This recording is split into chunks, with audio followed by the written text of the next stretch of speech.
नमस्कार, कैसे हैं आप सभी। उम्मीद कर रहा हूं बहुत अच्छे होंगे। एसएससी जेई वाले और आरआरबी जेई वाले बच्चे तो पहले से ही परेशान थे। एसएससी जेई वालों का एग्जाम सर पे रखा है इस वजह से, और आरआरबी जेई में वैकेंसी नहीं आ रही है।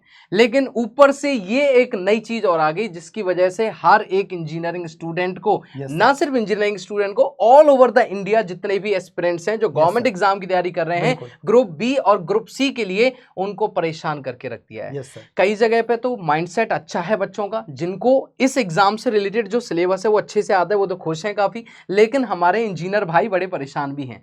लेकिन सर एक्चुअली में what is the CET, what is NRA, क्या है ये सब, अभी बहुत सारे बच्चों को पता ही नहीं, क्योंकि वो अपनी तैयारी में इतने ज्यादा लगे हुए हैं। बिल्कुल। और वो बच्चे जो अभी पास आउट हुए नहीं है, 2024 में या 25 में पास आउट होंगे, लेकिन वो अभी से आरआरबी जेई और एसएससी जेई की तैयारी में लगे हुए हैं। लेकिन उनको इन शब्दों से कोई मतलब ही नहीं है। लेकिन हो सकता है इन फ्यूचर इनसे उनको सामना भी करना पड़ जाए। तो इस वीडियो में हम लोग यही कंफ्यूजन आपका क्लियर करेंगे कि एक्चुअली में what is CET and NRA, क्या है ये, और क्यों लोग इतना एकदम से इससे परेशान हो गए इसके आने से। कोई एक नई चीज है या फिर काफी पहले से ये चीज चल रही थी, लेकिन अभी इंजीनियरिंग वाले बच्चों को अभी इसने परेशान किया है। तो देखें, सीईटी का मतलब क्या है, कॉमन एलिजिबिलिटी टेस्ट है। और एनआरए का मतलब है आपके पास नेशनल रिक्रूटमेंट एजेंसी।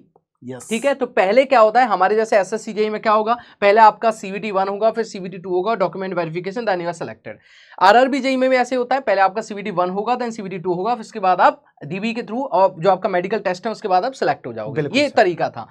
लेकिन अब ये सीईटी आने से क्या हो गया, बच्चों को एक ब्रीफ में मैं समझाऊं तो एक पहले कॉमन टेस्ट होगा, यानी कि प्रीलिम्स के पहले क्या होता था, ऑल ओवर इंडिया लगभग ऑलमोस्ट 50 तरीके के प्रीलिम्स एग्जाम कराए जाते हैं अलग अलग एग्जाम्स के लिए, और उसके बाद में उनका मेंस एग्जाम लिया जाता है। तो गवर्नमेंट ने यह सोचा कि भाई क्यों ना इन सारे एग्जाम्स को हटा के प्रीलिम्स के नाम पर एक कॉमन टेस्ट कर दिया जाए, और उस कॉमन टेस्ट को जो बच्चे क्वालिफाई करेंगे, और एक ही बार क्वालिफाई करना पड़ेगा, और वो 3 साल तक हर एक एग्जाम के लिए वैलिड रहेंगे, ग्रुप बी और ग्रुप सी के एग्जाम्स के लिए। सर, बिल्कुल। और उसके बाद में 3 साल के अंदर अंदर जितने भी एग्जाम्स आपके आएंगे, अगर आपने एक बार इस टेस्ट को क्वालिफाई कर लिया, जैसा कि सीटेट वगैरह जैसे एग्जाम्स में होता है, ठीक है, तो आप 3 साल के बाद में आप कोई भी एग्जाम, 3 साल के अंदर अंदर आपका कोई भी एग्जाम होगा, आप उसका सिर्फ मेंस क्वालिफाई करना है आपको, और आप आराम से सेलेक्ट हो जाओगे। ये एक अच्छी बात लगती है सुनने में, लेकिन क्या ये उतना आसान है?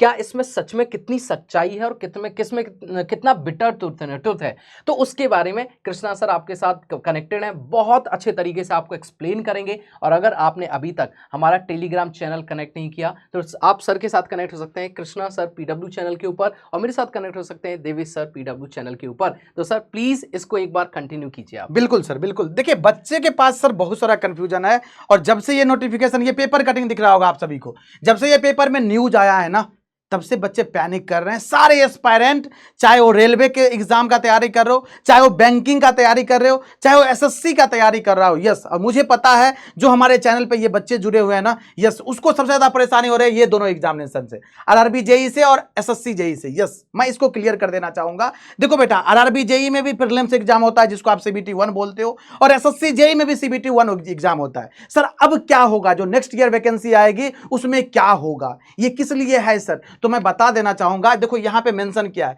जो क्या है सर, जो सेंट्रल लेवल के जितने भी एग्जाम होता है, एसएससी जेई सेंट्रल लेवल का एग्जाम है, आरआरबी जेई सेंट्रल लेवल का एग्जाम है, यस। तो सेंट्रल लेवल का और भी कई सारे एग्जाम होता है, बैंकिंग में होता है, एसएससी में होता है, रेलवे में होता है। तो टोटल जो डेटा दिया है सरकार ने, केंद्र में सालाना 1.2 लाख पोस्ट के लिए भर्ती होता है, और कैंडिडेट जो होता है ना, लगभग 2.5 करोड़ कैंडिडेट फॉर्म फिलअप करते हैं, यस। अब ये ह्यूज डाटा है, और इतने सारे बच्चों का प्रीलिम्स एग्जाम करवाना लगभग बहुत डिफिकल्ट होता है बेटा। तो अब ये सोचा, गवर्नमेंट ने सोचा कुछ ऐसा चीज निकाला जाए, और आपको दिख रहा होगा बहुत सारी चीजों में ना, जो 1 नेशन 1 पेंशन करके ऐसे स्कीम चल रहा है, तो यहां पे भी 1 नेशन 1 एग्जाम का कुछ इस तरह का माइंडसेट से डेवलप किया गया है, और बोला गया है अब जो आप इतने सारे एग्जाम का प्रीलिम्स देते थे ना, ये देने की नीड नहीं है आपको, आप केवल एक ही एग्जाम दोगे, और इस एग्जाम का नाम होगा सीईटी, कॉमन एलिजिबिलिटी टेस्ट होगा। और इसको कराएगी कौन, एनटीए करवाएगी, एनआरए करवाएगी, सॉरी एनआरए करवाएगी,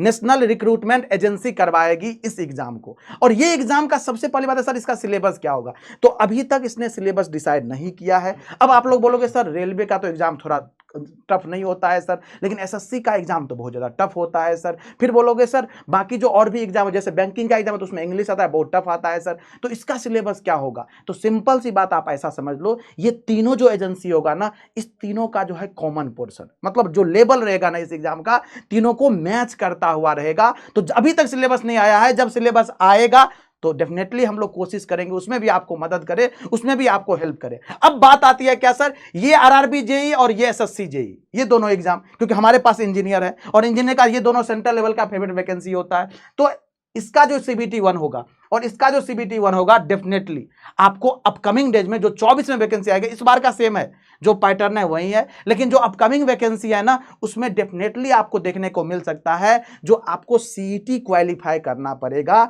और सीईटी अगर क्वालिफाई कर जाते हो आप, तो आपको इसका सीबीटी 1, मतलब अब प्रीलिम्स होगा ही नहीं किसी एग्जाम में, सारे एग्जाम में सीबीटी, जब सीईटी क्वालिफाई कर लिए तो केवल मेंस देने जाओगे। आरआरबी जेई में मेंस होगा, देने जाओगे आप। एसएससी जेई में मेंस होगा, मतलब सीबीटी 2 होगा, उसको देने जाओगे आप, और उसके आधार पे आगे जो भी प्रोसेस होता है उसको आपको करना पड़ेगा। तो इसीलिए ये जो है ना, ये जो इंफॉर्मेशन है, ये आपके लिए बहुत ही अच्छा भी है। अब इसका दूसरा पहलू ये है सर, जो बहुत सारे जब वैकेंसी आती है ना, तो इसका एक फिक्स इंटरवल नहीं होता है। जैसे सर अगर कोई बच्चा एसएससी जेई का बात करेगा तो मैं बोलूंगा हर साल एसएससी जेई होता है, इसका पीरियोडिक है सर, तो इसमें तो ये बहुत अच्छा काम करेगा सर। लेकिन अगर मैं बात करूं आरआरबी जेई का, तो अगर कोई बच्चा सीईटी क्वालिफाई कर लेता है और सीईटी का जो स्कोर होगा वो 3 साल तक वैलिड होगा सर, और 1 साल में ये एग्जाम 2 बार कंडक्ट करवाया जाएगा। ओके, तो कोई बच्चा अगर क्वालिफाई कर जाता है आरआरबी जेई, तो अगर मैं लास्ट रिकॉर्ड डेटा देखूं ना, तो लास्ट 5 साल से कोई भी वैकेंसी आरआरबी जेई में नहीं आएगा। अब बच्चा सीईटी मान लो क्वालिफाई कर भी गया, तो क्या ये आरआरबी जेई के सीबीटी 2 के लिए वैलिड होगा? नहीं होगा वैलिड सर। बिल्कुल। तो उस बच्चों के लिए ये चीज बुरी भी हो सकती है। तो हर चीज का 2 पहलू होता है। अभी जो नोटिस आया है, अभी जो ये पेपर कटिंग है सर, उसमें यही बोला गया है, जो हमने जो है इसका जो ये सारा प्रोसेस के बाद पहले से ही चल रहा है, ऐसा नहीं ये पहली बार है, ये तीसरी बार है जो कि अभी चल रहा है, पूरे हाहाकार मचा हुआ है। तो अभी तक जो सरकार ने पूरा तैयारी कर ली है।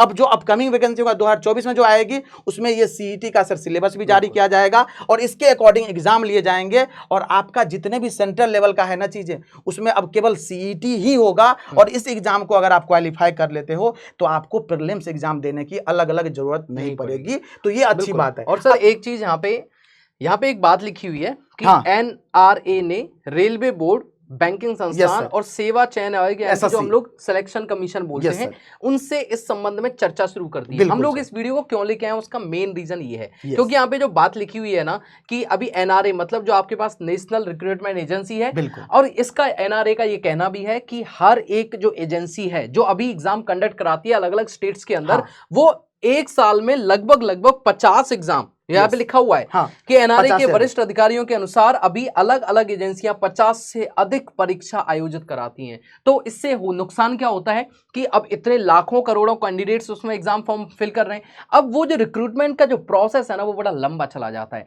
कभी 12 महीने, 18 महीने, कई बार 2-2 साल तक आपके रिजल्ट नहीं आते। लेकिन इससे फायदा और क्या हो सकते हैं कि आपका जो सिलेक्शन प्रोसीजर है, जो टाइम ड्यूरेशन है, वो काफी कंसाइज हो जाएगा, छोटा हो जाएगा। एक तो ये बहुत बढ़िया बात लगी, ठीक है, क्योंकि पहले 12-18 महीने लगते थे, लेकिन अगर एक कॉमन एंट्रेंस एग्जाम है तो उससे क्या फायदा होगा कि पूरा आंसर की तो सेम रहेगी उसकी, ऑलमोस्ट एक बार वो एग्जाम हुआ तो उसका रिजल्ट भी टाइम पर आएगा और कम टाइम के अंदर आ जाएगा। दूसरी एक चीज अच्छी क्या होगी, क्योंकि सेंट्रल लेवल का एक एग्जाम होगा, सेंट्रल लेवल पे इसको लिया जाएगा, तो आपके सेंटर, पहले क्या होता था, अगर मान लीजिए मैं राजस्थान का एक स्टूडेंट हूं और एक स्टेट, अलग एक स्टेट के अंदर, मान लीजिए बिहार के अंदर एक पोस्ट आई, या फिर मान लीजिए कि अलग एक स्टेट के अंदर पोस्ट आई, तेलंगाना के अंदर आई, या फिर पौंडीचेरी, किसी भी एक जगह पे एक पोस्ट आई, तो मुझे उस स्टेट में जाकर के वो एग्जाम देना पड़ता था अगर मैं एलिजिबल होता था उस एग्जाम के लिए।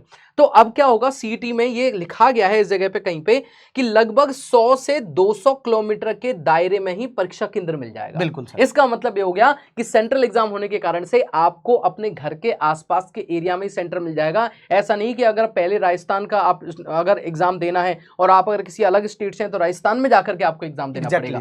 तो कुछ फायदे भी हैं और ऐसा नहीं है, एनआरए ये नहीं करना चाहता। आप सोचेंगे कि हर साल, अभी तो एसएससी ने एग्जाम पैटर्न चेंज किया था, अब नई सी एक प्रक्रिया चला दी, अभी तो आरआरबी जेई आया तक नहीं है, हम लोग अभी से सोच रहे हैं कि आरआरबी का हो सकता है पैटर्न चेंज हो जाए, ये तो एक नई चीज निकाल दी। एनआरए या कोई भी गवर्नमेंट जब कुछ सोचती है तो आजकल क्या हो गया, हर चीज कंप्यूटराइज डिजिटल होती जा रही है, और उससे ना ना सिर्फ आप लोगों को फायदा हो रहा है बल्कि आपका टाइम भी बच रहा है। आज का जो समय है, दौर है, वो बहुत फास्ट भागता हुआ जा रहा है। ऐसे समय में इस चीज के ऊपर भी ध्यान देना बहुत जरूरी है। मुझे लगता है कि एनआरए ने काफी बेहतर सोचा है, लेकिन मैं एनआरए से उम्मीद भी करता हूं कि इस तरीके का सोचने के बाद वो जो एग्जाम पैटर्न रखेंगे वो हम इंजीनियर्स भाइयों के साथ भी अच्छा फेयर करने की कोशिश करेंगे। जितने हमारे एस्पिरेंट्स हैं, इंजीनियरिंग एस्पिरेंट, ऐसे एक ऐसा एग्जाम रखें जिसको एक्चुअली वो उनकी रेंज में रहे। सर बिल्कुल। और ये सर एक्सपेरिमेंटली है, क्योंकि सर ये जो सीईटी होगा ना, ये 10th पास होगा, ये 12 पास होगा, ग्रेजुएशन पास। तो ये जो है ना, ये जो फर्स्ट लेवल है ना सर, जो एक्सपेरिमेंटल ही समझो, ये सबसे पहले ग्रेजुएशन वालों के लिए होगा। और अगर हम इसमें मतलब गवर्नमेंट ने सक्सेसफुली चीजों को कंडक्ट करवा लिया तो ये 12 वाले में भी होगा और 10th वाले में भी होगा। और ये अच्छी बात है, क्योंकि अभी बहुत सारे एग्जाम जो होते हैं ना, ये मिनिमाइज हो जाएंगे और मिनिमाइज होकर के आपको एक एग्जाम देना पड़ेगा, और एक एग्जाम देने से ना आप इसके बिहाफ पे बहुत सारे जॉब में एप्लीकेबल हो जाओगे। तो अब आप लोग क्या सोचते हो? हम लोगों ने अपना सोच, हम लोगों ने अपना माइंडसेट, हम लोगों ने आपको बता दिया क्या अच्छाई है इसमें, क्या थोड़ा बहुत बुराई। हर चीज में होता है, दो पहलू होता है। आप लोग क्या सोचते हो? आप लोग क्या समझ रहे हो? आपका माइंड में क्या चल रहा है इसको लेकर के? इस वीडियो के नीचे कमेंट जरूर कीजिएगा, क्योंकि देखिए आप और हम है तो इसी इंडिया के, इसी देश के है ना। तो हम क्या सोच रहे हैं, आप क्या सोच रहे हैं? मैं जो सोच रहा हूं एज अ टीचर, आपको बता दिया जो ये स्टूडेंट के लिए कितना बेनिफिट होगा, कितना अच्छा होगा, कितना बुरा होगा। आप क्या सोचते हो? आपका माइंड में क्या चल रहा है? इस वीडियो के नीचे कमेंट करके जरूर बताइएगा। मिलते हैं किसी नेक्स्ट वीडियो में नेक्स्ट इंफॉर्मेशन के साथ। तब तक जुड़े रहिए, पढ़ते रहिए। Thank you so much.